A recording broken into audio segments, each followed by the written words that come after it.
Adivinha quem é o maior inimigo do Estado de Direito? Aquele agente que quer derrubar o governo de qualquer maneira. Se você pensou na imprensa, acertou em cheio. A imprensa brasileira deixou há muito tempo de ser isenta e defende claramente os governos totalitários de esquerda, porque como esses conseguem fazer todo tipo de maracutaia. Poderosos comandam as empresas de mídia do planeta e hoje as principais empresas de mídia são controladas por apenas 6 grandes corporações globais. Aqui no Brasil não é diferente. Elas controlam também as grandes empresas de mídia e exigem que a imprensa local ataque governos de direita, a fim de colocar a opinião pública contra eles e assim retomar o poder, com a esquerda nefasta e vale tudo nessa guerra. Fake news, factoides, jantar, choperia, o que for. Note o caso da editora Abril, por exemplo, que publica a revista Veja. Hoje, essa editora é uma massa falida e irrecuperável, que só poderia interessar a quem viesse a fazer uso político das publicações para derrubar o governo de Bolsonaro, por exemplo. E não é que o abacaxi foi comprado e começou a atacar o governo Bolsonaro descaradamente? A capa da última edição, por exemplo, colocou uma manchete dizendo que o caso Bebiano tinha sido a crise mais bizarra do Planalto. Mas que crise, cara pálida!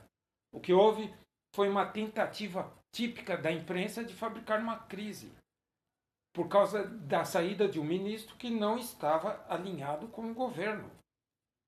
Estava na cara isso. E ficou muito claro isso, hein? No caso específico da Globo, por exemplo, eu ouvi o seguinte de um jurista. A Rede Globo é uma concessão pública, Paulo. Ela não pode ir contra os interesses nacionais. Ela não pode afrontar a democracia brasileira expressa em quase 60 milhões de eleitores. O que quer dizer que, a continuar dessa maneira, ela pode perder a concessão pública. Estão brincando aí, mas podem perder.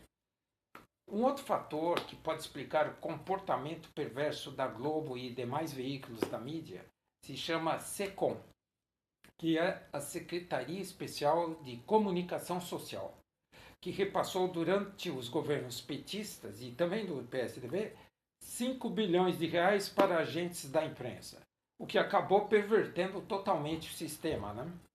E Bolsonaro deu uma cortada nessa verba, por isso que os caras ficaram doidos, né? Isso nos leva de volta ao caso Bebiano, pois ele era a esperança da mídia, uma vez que iria acoplar a SECOM à sua pasta.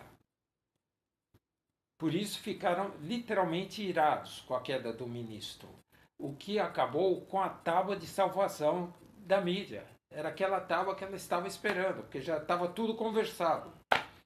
E o motivo da queda foi a quebra de confiança, viu? Porque dizem que é outra coisa, mas foi justamente a quebra de confiança. Bolsonaro soube que Bibiano tinha marcado reunião com o vice-presidente da Globo lá no Planalto, justo como o pior inimigo, não só do governo, como do povo brasileiro.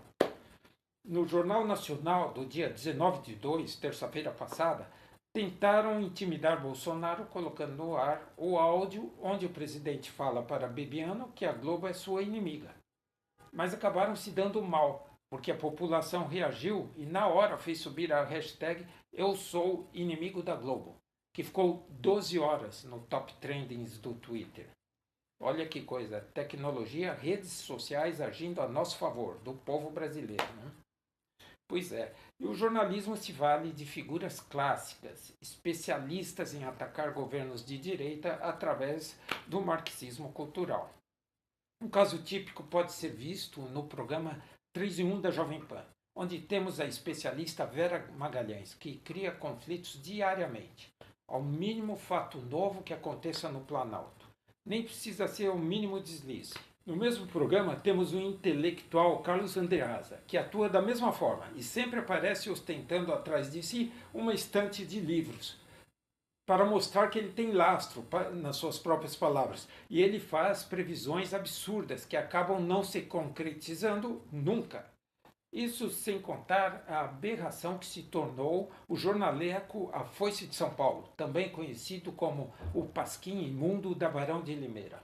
Aquilo se tornou um think tank da esquerda revolucionária, gente. É um absurdo. Olha, eu vou te dizer um negócio, viu? Na minha opinião, Bolsonaro deveria ir processando esse pessoal que fabrica fake news contra ele. É um processo atrás do outro, para ver se essas hienas aprendem, porque não dá para ficar refém dessa corja que trabalha com a finalidade única de derrubar o presidente. E a população tem que continuar o seu ótimo trabalho, esse trabalho que tem sido feito nas redes sociais, ou seja, valer-se da liberdade de expressão para ridicularizar a grande mídia nas redes sociais. E também, claro, boicotar, não comprar, não sintonizar e não assinar.